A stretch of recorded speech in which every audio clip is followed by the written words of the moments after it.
4 రోజుల నుంచి బాగా సోషల్ మీడియాలో వైరల్ అవుతున్నటువంటి ఈ దండోరా ప్రీ రిలీజ్ ఏదైతే ఉందో దాంట్లో శివాజీ అన్న మాటల గురించి, అక్కడ అసలు ఈ సోషల్ మీడియాలో వీళ్ళందరూ అన్న మాటల గురించి నా అభిప్రాయం చెప్పదలుచుకుంటున్నాను. నా అభిప్రాయం అంటే ఒక మధ్యతరగతి సగటు ఇల్లాలి మాట చెప్పదలుచుకుంటున్నాను. ఈ శివాజీ గారు అన్న మాటల్లో ఏం తప్పో అసలు ఏమి అర్థం కావట్లేదు. ఆ ఒక్క సామాను అన్న మాట తప్పించి తను మాట్లాడిన మాటలన్నీ ప్రతి వాళ్ళ మనసులో అనుకునే మాటలే అవి. కానీ ఆ ఒక్క మాట తప్పించి తను ఆ ఒక్క మాట అన్నందుకు తను సారీ చెప్పాడు. ఇక వదిలేయకుండా దాన్ని లాగి పీకి అలానే చేస్తా ఉన్నారు. ఇక ఎవరెవరో కొత్తోళ్ళు అనసూయ, ఇంకా ఎవరెవరో వస్తూ ఉన్నారు. ఈ అనసూయ వీళ్ళందరూ అసలు ఎందుకు గుమ్మడికాయల దొంగ అంటే భుజాలు తడుపుకున్నట్టు వీళ్ళు ఎందుకు వస్తున్నారు అంటే, వాళ్ళు అలా వేసుకుంటున్నారని వాళ్ళకే తెలుసు కాబట్టి ఇంక మమ్మల్నే కావాలి అనిందని చెప్పి వాళ్ళు అలా వచ్చేస్తూ ఉన్నారు. ముఖ్యంగా ఈ అనసూయని ఎందుకు చెప్తున్నానంటే,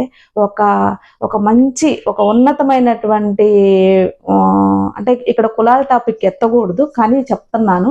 మామూలుగా బ్రాహ్మణ్స్ అంటే మనం అందరం కూడా గౌరవిస్తాము. అలాంటి ఆ కుటుంబంలో పుట్టినటువంటి ఒక స్త్రీ అసలు ఎలా ఎదిగింది అంటే, మన ఆడపిల్లలకి అదిగో పలానా ఆవిడలాగైతే ఉండకూడదు, అసలు ఒక ఆడపిల్ల అనసూయలాగైతే ఉండకూడదు అనే స్థాయికి ఎదిగింది అనసూయ. అలాంటి బట్టలతోటి ఆమె చర్యలతోటి ఒకవేళ వేసుకోవాలనిపిస్తే తన ఇంట్లో వేసుకోవచ్చు, తన భర్తకి పిల్లలకి ఇష్టమైతే తన ఇంట్లో వేసుకోవచ్చు. అలా కాకుండా దాన్ని బయట ప్రపంచంలోకి పోస్ట్ చేసి అందరినీ అసలుకి తనను చూస్తుంటేనే ప్రతి ఒక్కళ్ళకి, మగవాళ్ళకి ఆడవాళ్ళకి అని లేకుండా ప్రతి ఒక్కళ్ళకి ఆవిడని చూస్తూనే, ఆవిడే కాదు అలాంటి ఎవ్వరు బట్టలు వేసుకున్నా అసలు అసహ్యం వేస్తుంది. అలా ఆడపిల్లలు అసలు అలా ఉండకూడదు అనిపిస్తుంది.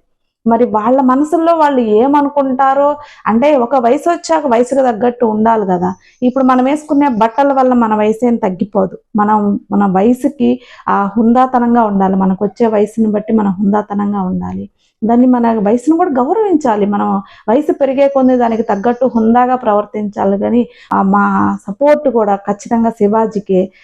శివాజీకి వ్యతిరేకంగా చెప్తున్నారు ఎవరో నాగబాబు అని ఇలా అందరూ కూడా. ఇలా ఎందుకు చెప్తున్నారో అంటే, శివాజీ ఏమన్నా చిన్న ఆర్టిస్ట్ అయ్యుండి ఎంత పబ్లిసిటీ అవుతున్నాడు, ఉక్రోషంతో చెప్తున్నారో ఎందుకు చెప్తున్నారో తెలియదు. కానీ ఇది శివాజీ గారు అన్నది మాత్రం 100% కరెక్టే. ఈ అనసూయ లాంటి వ్యక్తులు చేసేది మొత్తం కూడా మన భారతదేశంలో ఉన్నటువంటి స్త్రీలని వాళ్ళు చేసే పనులు వాళ్ళు ఇంకా దిగజారుస్తున్నట్టుంది వాళ్ళ ప్రవర్తన.